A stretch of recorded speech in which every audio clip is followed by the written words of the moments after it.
going on, everybody? I am Z. This is Z Sports and Entertainment, and today we have a very special episode. Today is the first edition of Throwback Thursday. Again, what Throwback Thursday is going to be is not every Thursday, but on Thursday we're going to talk about individuals from the Dekalb County area, Metro Atlanta area, just local guys, local girls who were high school legends. Who stood out amongst the crowd, who stood out on and off the field, who made it, who didn't make it. We're going to talk about these people. We're going to give them their roses. We're going to give them their flowers. We're going to do Throwback Thursdays a little bit different. We're not going to have an intro. No J. Cole on Throwback Thursdays because we want to pay these people their respects. We just want to get into it and talk about it. Also on Throwback Thursdays, I will not be sitting. I will be standing again. Respect, flowers, roses. Let's talk about it. Today, we're going to talk about Gerald Everett. If the name sounds familiar, Gerald Everett is a tight end for the San Diego Chargers. Last year, he played for the Seattle Seahawks. Prior to that, the Los Angeles Rams. I really wish I would have had the luxury of going to school with Gerald for all 4 years in high school, just because of his enthusiasm, his personality, his passion, his confidence. Gerald got labeled, in my opinion, of being like arrogant. There's a fine line between arrogant and like egotistical and confident. It's almost like he knew what his future, what was coming. It's like he knew he was going to make it to the NFL just by the way he carried himself and things of that nature. Gerald was, it's kind of funny because Gerald didn't have the Power 5 offers. He didn't have the ESPN ranking, the 24/7 ranking. He didn't have all of that. Gerald was a grinder. Gerald was somebody who got it out the mud. Gerald was somebody who worked hard to get where he is. What's funny about Gerald, and one of the reasons that it was so surprising to me that his story turned out the way it did, was because Gerald wasn't wide receiver 1 on the depth chart. And that's something a lot of people don't know. Gerald didn't play tight end in high school. Gerald was a receiver. Gerald was a big receiver in high school. And he was either wide receiver 2 or wide receiver 3.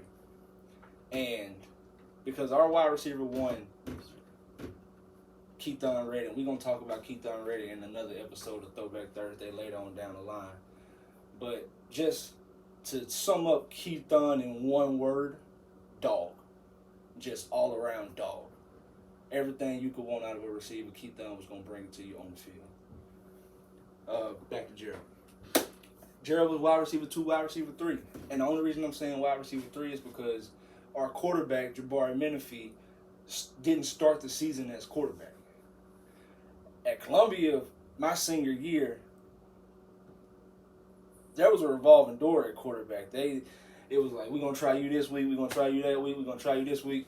Once Jabari got in at quarterback, he put a chokehold on that thing, and he didn't let it go, and he played good. Jabari played great.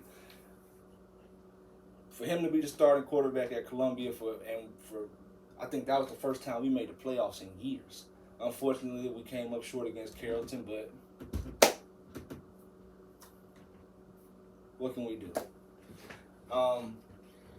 One thing I want to mention about Gerald that a lot of people probably don't know. I mean, if you know Gerald, you know.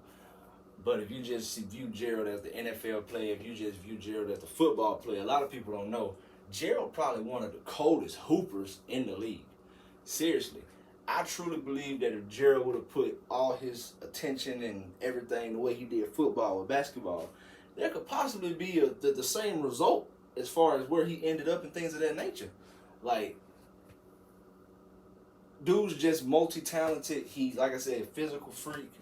I remember New Birth. Back in the day, everybody knows after school, after AAU practice, after every day during the summer, New Birth was the spot for the best genuine runs. Everybody know it. And somehow, some way, my crew and Gerald was at New Birth at the same time. and we started running fives. And when I tell you this dude got an open court as big as he is, throwing the ball off the backboard, catching it 2 hands, going between the legs, step backs, hitting.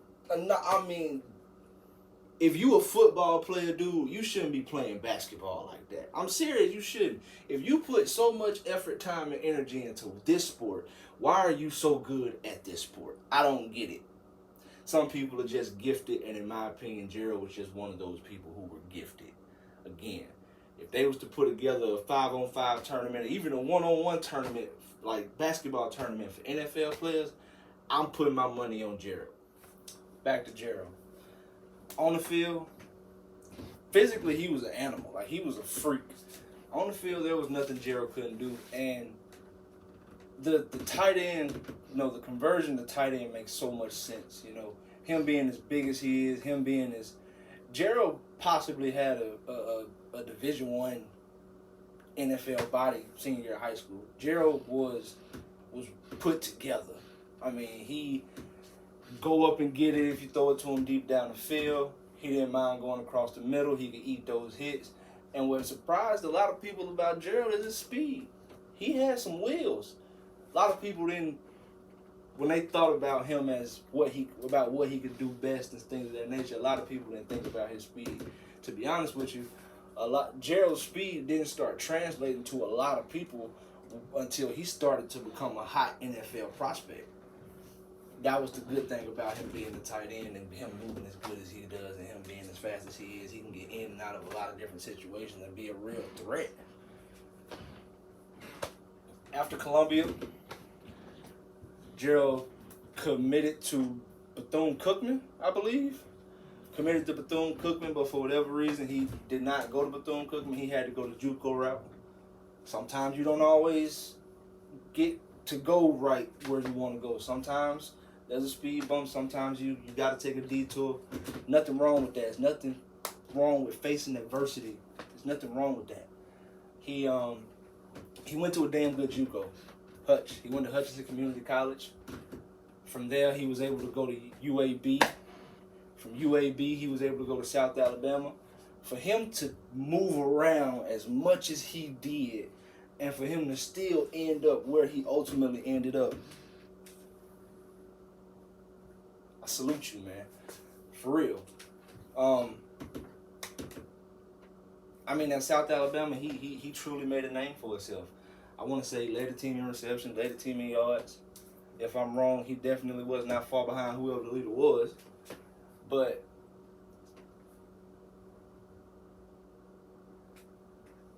watching the draft combine and watching, the Senior Bowl and watching all of that, and to just see his name pop up on the TV, Gerald Everett, tight end, South Alabama. When I first saw it, it caught me off guard. And I'm like, wait a minute, I know a Gerald Everett. But once they started putting the clips and the interviews and things of that nature, I'm like, I was so proud. I was so happy. Even though me and Gerald weren't like friends or, we was cool. We had a respect for one another. It was a mutual respect. But Gerald and I we didn't have the greatest friendship. We had a friendship, but it wasn't the greatest friendship. And I just couldn't be more proud of an individual. Like I said, he wasn't wide receiver one. He had to go grind. He had to make 4 or 5 different stops before he ultimately got to where he wanted to go. If that's not the true definition of never give up on your dream, I don't know what is. After that, destroyed the Senior Bowl, absolutely obliterated the combine. Los Angeles Rams 2nd round pick, Gerald Everett. I don't really know what else to say other than that. I'm proud to say that I was able to, walk across the stage with him. I'm proud to say that I was able to, share the same room with him. I'm proud to say that I just know him in general. He went to my high school. Things like that make me happy. Things like that make me proud to know that people I, came up with, even if we weren't the closest, to see people come up and grow and evolve and to turn into things and to see people's dreams come true. It's amazing. before we get out of here, like I said, these Throwback Thursdays are not going to be as long as all of the other videos. Like I said, we are seriously here to like show respect, show like give flowers, and just talk about the people who deserve to be talked about. Like I said, it's a lot of people I'm gonna mention whose names you guys probably haven't heard in a long time. I popped it off with somebody who is currently doing big things.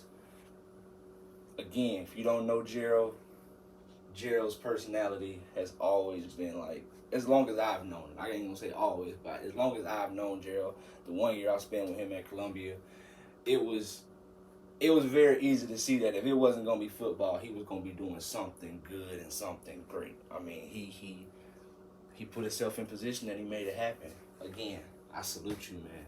Kudos. Before we get out of here, I'm gonna give y'all a little personal story, a little funny story about Gerald, something that happened senior year. At Columbia High School, we had our senior picnic in Conyers, Georgia, at this big ass park. And we were on our way back to the high school from the park. And I was sitting in the seat across from Gerald. So you got Gerald and whoever he was sitting with, the aisle, and then you got me and whoever I was sitting with. I wasn't in the conversation. Like I said, I was just so happened to be in the area. And Gerald was having a somewhat heated debate or a conversation with a female. Don't remember the female's name. The female can't even register in my head right now, so I do apologize. It's a very passionate conversation, whatever they was talking about. I cannot remember. All I remember is the conversation got to a point where Gerald pulled out a pocket of money. Wasn't a big pocket of money. Wasn't a wad. Went out. He just pulled out a pocket of money, counted out about $15 to $20, and threw it out of the school bus window on I-20. Looked her in her face and said, "That ain't nothing to me. I'm going to the league." That's something I will always remember.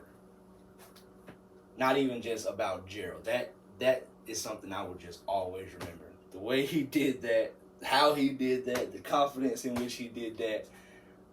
That was cool. Like, seriously, that was cool. I mean, for him to just know that no matter what, he was gonna make it to the NFL. I commend you, man. I commend you. Salute you. Hopefully our paths cross. If they don't, keep doing what you're doing. I'm watching. All the respect in the world. And go be tight end one, man. Go be that blanket for Justin Herbert. Have that breakout year. You already doing great things, and I know it's only more to come. Thank you everybody for tuning in to the first edition of Throwback Thursday. Gerald Everett, Columbia High School, class of 2012. If you're still here, I appreciate you for being here, and I will give you a sneak peek into the next Throwback Thursday. Throwback Thursday, second edition, is going to be Chris Horton. Chris Horton, also Columbia High School, class of 2012, basketball.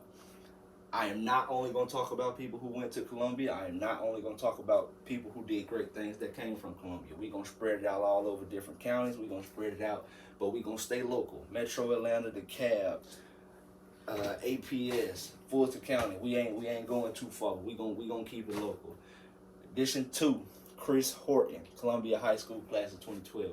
I appreciate everybody for watching. Subscribe, like, comment, and share. Y'all have a good day. Y'all be easy. Z out.